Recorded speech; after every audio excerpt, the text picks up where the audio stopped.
if the MLS is not correct, nothing else is going to be correct. It's our gateway, and it's up to me as the broker to make sure I have perfection through our MLS that'll syndicate to hundreds or thousands of probably platforms at this point. And then on the broker side, I explain to agents that this transition to choice is for everyone's best interest. No one likes to be told what to do. So with this efforts to give the members or the subscribers more options, it also has probably uncovered some of the growing pains, maybe as Doorify now, but where Paragon has fallen short. And Paragon's obviously been the majority user, including myself.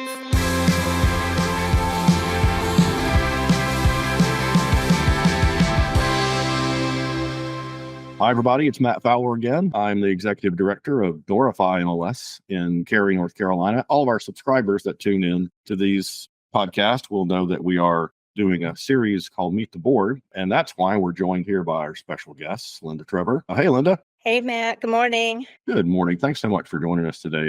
It's great of you to take even more time out of your work life when you could be out there building your network and making money. You're either in a board meeting or you're going on a trip that we need you to do, or you're recording these podcasts for us. We really appreciate all the time you give us too. Thank you. It's my pleasure. I'm honored to serve. It's a big piece of the puzzle for our industry, and I'm constantly learning. But I'm honored to be here. Yeah, I think we both really feel that way about the vital role that MLS plays. And that's one of the reasons we're having this podcast, is because we've decided as an industry, and certainly as an MLS here in the Triangle area, that we want to be the best MLS in the country. And we want home buyers and sellers to know that MLS is the most fair and open housing network in the world. And there are people meeting all over the place, literally all over the world, trying to bring MLS, what we do, into their countries. And it's because it works so well. There's room for improvement in everything. I think we've made some changes this last year to even make the system more fair and open and transparent. But those are not just words that sit in our mission statement. Linda, you and I both talk about this all the time. And we just got back from a meeting out in Seattle where we got to hear your CEO talk about issues in the industry. And, we're in the audience where people are asking questions, and, we're all really engaged in this conversation at a national level. And you're there to be the voice for realtors out there, meeting people today to go see a house. And you deal with these issues in real life. And I guess that's really my first question for you. How did you get into real estate? How long you've been doing that? So I'm now celebrating year 26, which is surprising to me to even say that number. But yeah, it's just been a great journey. I got my license back in 98 when I moved to the Triangle from upstate New York. That's where I grew up. Went to college up there, got a master's in education, thought I was going to be a guidance counselor. And you are sort of like you're guiding counseling people into a home, right? Yeah, master's in counseling and education has fared well. Also a period of time in criminal justice. So I was a parole and probation officer for nearly 6 years between New York State as well as a little bit in North Carolina. And I say I just carry a different caseload now. Wow, I think Eddie Brown on our board was in law enforcement. He was a police officer. So I learned a lot in that. And when I came to North Carolina, and we didn't have cell phones at that point, I remember taking like a walkie-talkie out in the field, and my superintendent at parole, she would, I realized pretty quickly it was a fairly unsafe job, but it did get me to know the back roads of Wake and adjacent counties. So I learned a lot. Literally and figuratively, no doubt. That's going to get to know a place pretty fast. Well, so upstate New York, like Albany area, way upstate? Finger Lakes area. So Geneva was my hometown. And then I went out to Cortland. Yeah, it's a beautiful place. I know Geneva a little bit. It's a beautiful place. I love that part of the world. So what is a little known fact about Linda? What do people not know about Linda? You just share a couple. Yeah, that part's been fun to share. People are usually surprised, but I also really give a lot of some of my credit to my enthusiasm for whatever I do in work to my uncle, who was just a pioneer in the state of Alaska. And he started a business in probably the 60s and 70s. He moved away and started some businesses up there. And then in the 80s, when I was thinking about college and didn't realize my parents hadn't saved anything, and they were like, so sorry, you're got to figure this out. My uncle said, well, I'll pay your first tuition if you come and work for me in Alaska. So yeah, that was my first summer as a guide. I literally was doing dishes and whatever grunts did. And that I learned a lot. And then I went back 2 more summers and loved it and met people from all over the world and saw places in Alaska that, people only see in photos. But I learned a lot about work ethic and, again, just customer service and taking care of folks, because we toured. I was whitewater rafting guide. I drove the bus. I cooked meals, put up tents, whatever we needed. Yeah. That was before you went to college? So it was in between college summers. So in between, before my first year of college, in between freshman and sophomore. So for 3 summers in a row there. Wow, that's amazing. You go back? Yeah, we went back. I've been back twice. And once was to take my husband for his birthday. And we're talking about actually going next summer. My uncle is still a consultant with the company. He now lives in Seattle. He went on to do whale watching business and kayaking, but he still consults with Wildlife Adventures. And Kirk is his best friend. And we're talking about going back up next summer altogether when my uncle is still healthy and can go to. Well, fantastic. Yeah. That's so interesting. I have not been, and I've always wanted to go. We're working on how to just do that. skip the cruise part, find these tour companies that really are backwoods and treat you with, white glove service and cabins and amazing food and wine, but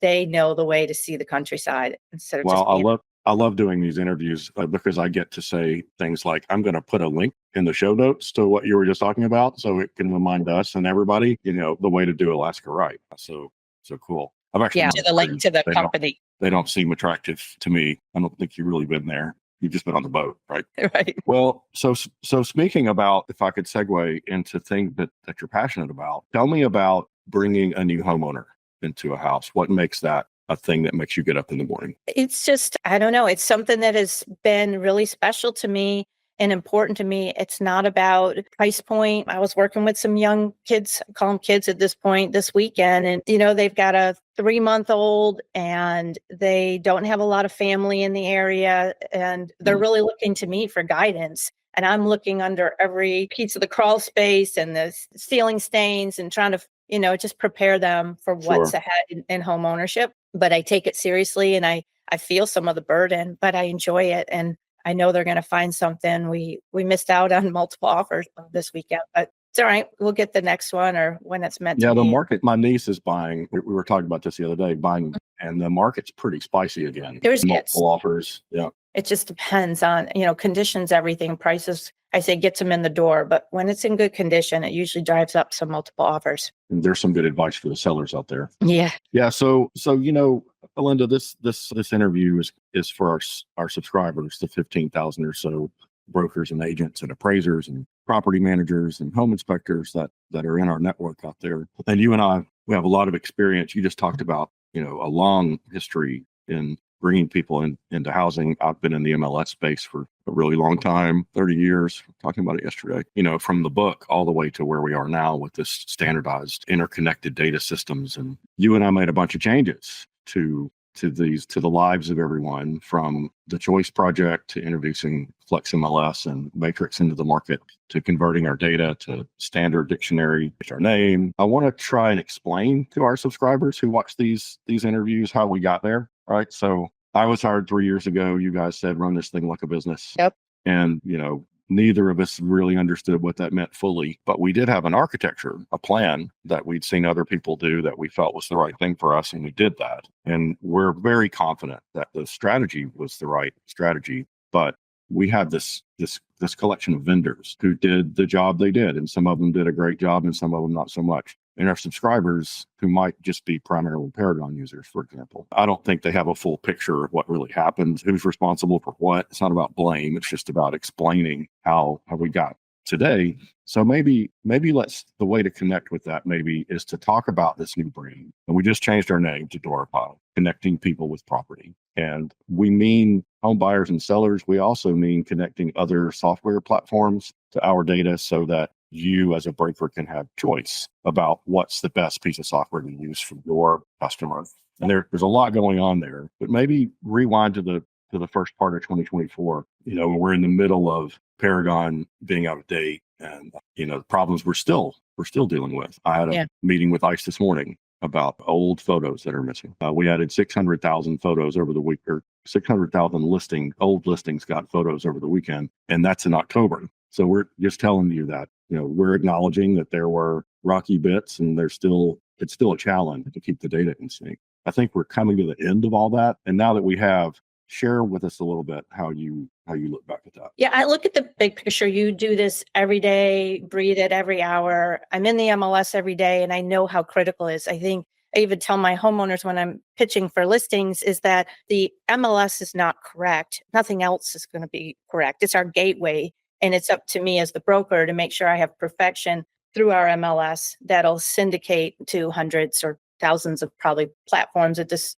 point. And then on the broker side, I explain to agents that this transition to choice is for everyone's best interest. No one likes to be told what to do. No one likes to be told there's only one option. And so with this efforts to give the members or the subscribers more options, it also has probably uncovered some of the growing pains, maybe as Doorify now, but where Paragon has fallen short. And Paragon's obviously been the majority user, including myself. I just, as a team, we chose to ride it out, and we still are at this point.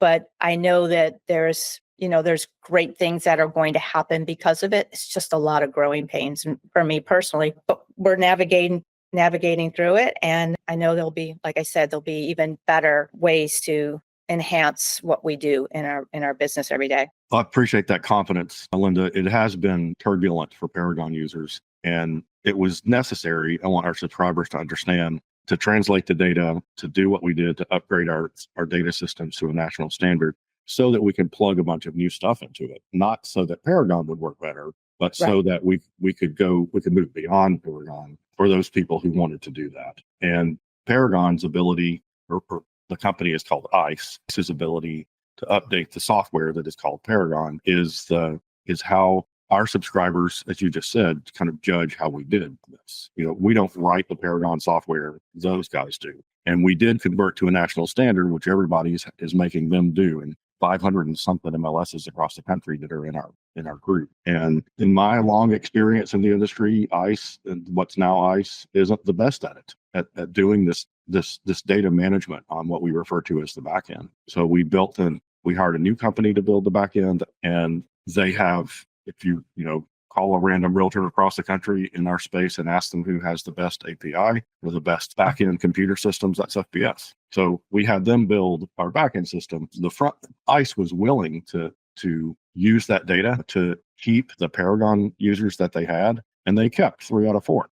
76% of our subscribers are still using Paragon today. As you said, they stuck with it. And now they're being asked to to redo their saved searches, which is a big lift. I talked to somebody yesterday who was trying to work their way through 200 because they've been there in old Paragon for 11 years this fall. So I want our subscribers to know that it's not my staff that can't bring the searches over. This is going from Paragon to Paragon, and you would really think that ICE would be able to do that. Yeah. And we were able to get the contacts over, but since the data has been translated, they're not able or willing to bring the saved searches over. And that's just a detail that we should talk about. Yeah, no, and I'm dealing with that with a couple brokers who come to me, including one on my team who has 50 searches saved. But it's been an opportunity for me to say, and again, I hope it's okay I say it, like, let's put them into the platform. Like, again, we have options. If we want to eventually if Paragon figures out some of their things later, but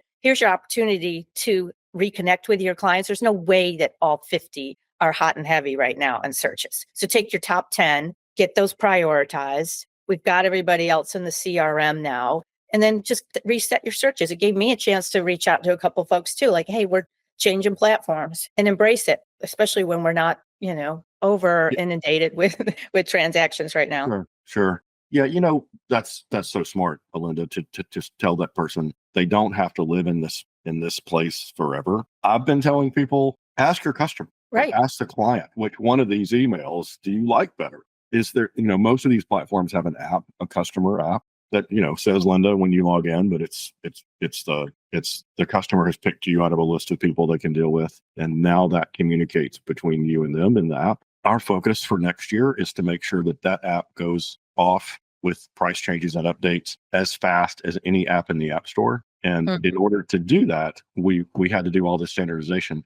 But I think the focus on the customer is really what is my takeaway from what we've been working on for the last couple of years. It's what our legal advisors, it's what the strategists are talking about, is don't forget the customer experience, the home buyer or seller. We have to do our work really well to make sure that that Compass app in their pocket is functional just as fast as anything else on the App Store, and is accurate and complete, of course. So that's a great opportunity to switch this around and say it's not necessary. It's like, don't focus as much on what your agent or broker thinks is the best one to use. Let's skip them and go talk to the customer. That's who we're really trying to satisfy. Right. Yeah. Yes. Yeah. That it's easy for them and, easy for them to navigate. And again, it's all about accuracy. I think buyers are more fearful than ever that they're going to miss something. That's why they have 3 on their phone, 3 different apps, including what I am emailing them, because, they just think they're going to miss it. So it's coming from Yeah, and when the market's moving fast in some of those little hot neighborhoods, Yep.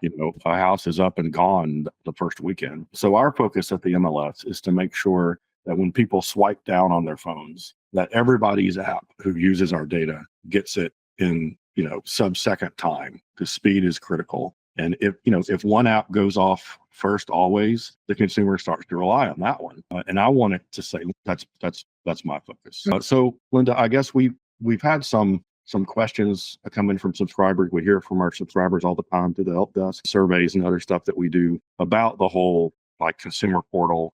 Why did you change your name? And I want to hear your reaction to that. And the strategy that we talk about all the time in the boardroom is this B2B to C idea, where the MLS as an industry has been business to business forever. And then over the last couple of years, for some MLSs, a lot longer. Houston, for example, at har.com, has had a consumer-facing portal and brand vehicle for 20 years. We've just launched ours, and it's not to replace the realtor in the transaction. In fact, it's the opposite of that. Instead of charging you for these leads, like almost every other site does for that connection with the consumer, the thing that makes Doorify different is who owns it. And it's you guys. It's not owned by some out-of-state company. It's owned by the realtors in this community. And we're going to be the farm-to-table access to data, the best local, most complete. And that's going to strengthen the realtor community. And over time, as we've talked about, Doorify will be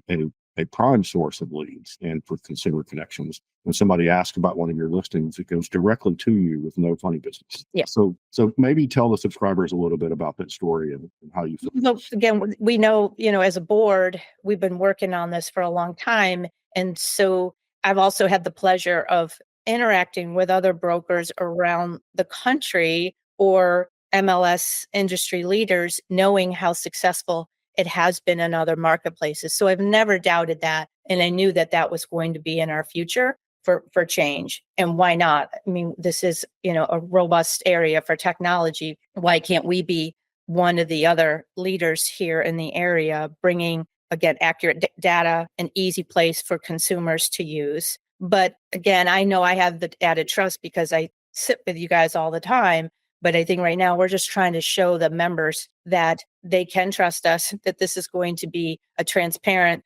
website and they will get the leads. There's nothing that's costing anything and nobody's paying for anything. And again, it's just another source for our whole area for the consumers to go to. Yeah, we're not going to sell it. I heard a broker in a meeting the other day whisper to the person sitting next to them, "Oh, they're just going to sell this to somebody, one of the big national brands." And I think that's a compliment. Like, it looks good enough to sell to a big national brand. And that's the point. But we'll never do that because this is owned by the broker, group in this area. We want to grow that group. So, outlying areas might join a brand if it's really popular, centered on Wake and Durham and the time. But it's bigger. And the other thing I was just going to mention, the other thing I remind members is, the word triangle is no longer necessarily accurate, of where we serve. We're 16 and counting counties, right? So we're much larger than that. Yeah. We say we've stretched the triangle so it doesn't really shape like that anymore. All the way from, Alamance to Smithfield to now outlying places like the data share with Fayetteville at Longwood Ponds. Yeah. So So how do you see, looking forward a little bit, Linda, as we wrap this up, thinking about 2025, we have this vending machine concept where we're going to be adding still more options for people. That's going to be a challenge for my staff, but for the brokers who are using a Paragon or Matrix or Flex MLS, you're going to see a lot less change because those platforms are maturing. The data quality and completeness is getting, is done well, I think, across all three platforms. Adding new ones is just going to be bringing options for people who want something different than those three.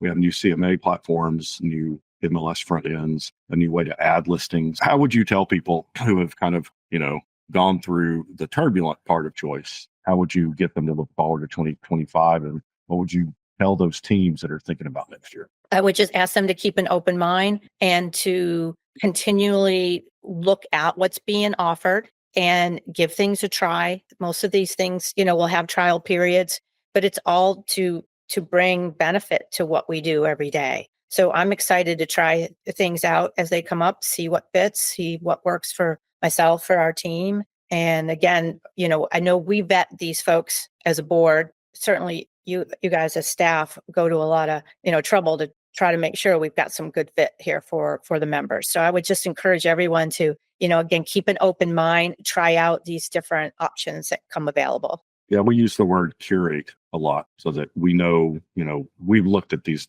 platforms and we know that they're real and that they follow, good data policies and all that stuff. So thanks for that. And thanks for joining us today, Linda. If you are a subscriber, I think you heard that we have an actual realtor person that's out there working with people every day. And then she gives of her time and comes in and helps us make these decisions on your behalf out there as a subscriber. And she's given us a great interview today. So thanks for joining us. And I'll see you at a board meeting. I think it's a week from Tuesday. So yep, it'll be soon enough. Yeah. I'll actually see you in Boston probably at the NAR meeting. I'll see you. Yep, I'll be there.